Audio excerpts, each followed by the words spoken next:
የማቴዎስ ወንጌል ምዕራፍ 20 ላይክ በማድረግ ጀምሩት።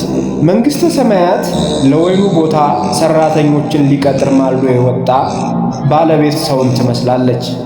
ከሰራተኞችም ጋር በቀን 1 ድራም ሊሰጣቸው ተስማምቶ ወደ ወይኑ ቦታ ላካቸው። በ3 ሰዓትም በወጣ ጊዜ ሌሎች በአደባባይ ቆመው ሥራ ፈተው አየ። እነዚያንም እናንተም ወደ ወይኔ ቦታ ሂዱ፣ ስሩ፣ የሚገባውንም እሰጣችኋለሁ አላቸው። እነርሱም ሄዱ።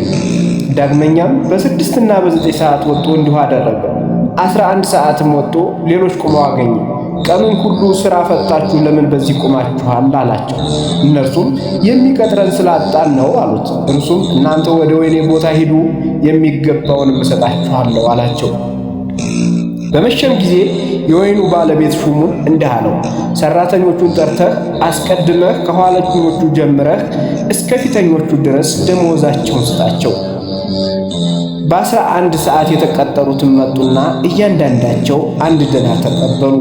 የቀደሙትም መጥተው ከነዚያ ይበልጥ የሚያገኙ መስሏቸው ነበር። እነርሱም እያንዳንዳቸው 1 ዲናር ተቀበሉ። ተቀብለውም በባለቤቱ ላይ አንጎራጎሩ እንዲህ እያሉ፣ እነዚህ ኋለኞች 1 ሰዓት ብቻ ሰሩ፣ የቀኑን ድካምና ሐሩር ከተሸከምነው ከእኛ ጋር አስተካከልሃቸው። እርሱ ግን ከእነርሱ አንዱን እንዲህ አለው፣ ወዳጅ ሆይ አልበደለውህም፣ በ1 ዲናር ተስማምቼ የለምን? የሚደርስህ ይዘህ ሂድ። እኔ ለዚህ ለኋላኛው እንዳንተ ልሰጠው እወዳለሁ። ወይንስ በገንዘቤ የወደደሁትን ላደርግ መብት የለኝምን? ወይንስ እኔ ቸር ስለሆነው ዓይን ምቀኛ ናትን? እንዲሁም ኋለኞች ፊተኞች ይሆናሉ፣ ፊተኞችም ኋለኞች ይሆናሉ። የተጠሩ ብዙዎች፣ የተመረጡ ግን ጥቂቶች ናቸው። ጌታችን ኢየሱስም ወደ ኢየሩሳሌም ሲወጣ 12ቱን ደቀ መዛሙርት ለብቻቸው ወሰዳቸው። በመንገድም እንዲህ አላቸው፣ እነሆ ወደ ኢየሩሳሌም እንወጣለን፣ የሰው ልጅም ለካህናት አለቆችና ለጸሐፎች ተላልፎ ይሰጣል፣ የሞት ፍርድም ይፈርዱበታል፣ ለሕዝቡም አሳልፈው ይሰጡታል። እነርሱም ይዘብቱበታል፣ ይገርፉትማል፣ ይሰቅሉታል፣ በሦስተኛውም ቀን ይነሳል። ከዚህ በኋላ የዘብዴዎስ ልጆች እናት ከልጆቿ ጋር መጣች። ከእርሱም አንዳች ነገር እየለመነች ሰገደችለት።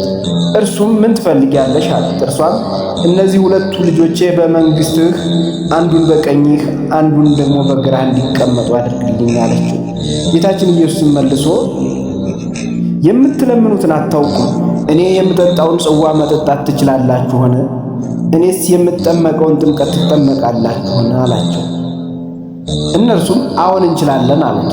እርሱም ጽዋዬንስ ትጠጣላችሁ፣ ጥምቀቴንም ትጠመቃላችሁ፣ በቀኝና በግራዬ መቀመጥን ግን ከአባቴ ለተዘጋጀላቸው ነው እንጂ የምሰጥ እኔ አይደለሁም አላቸው።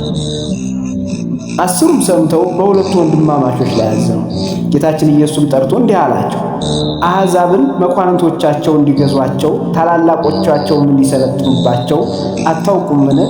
በእናንተስ እንዲህ አይደለም። ነገር ግን ከእናንተ የበላይ ሊሆን የሚወድ አገልጋይ ይሆናችሁ፣ ከእናንተም አለቃ ሊሆን የሚወድ ሎሌ ይሆናችሁ። የሰው ልጅ ሊያገለግል ሰውነቱንም ለብዙዎች ቤዛ አድርጎ ሊሰጥ እንጂ እንዲያገለግሉት አልመጣምና።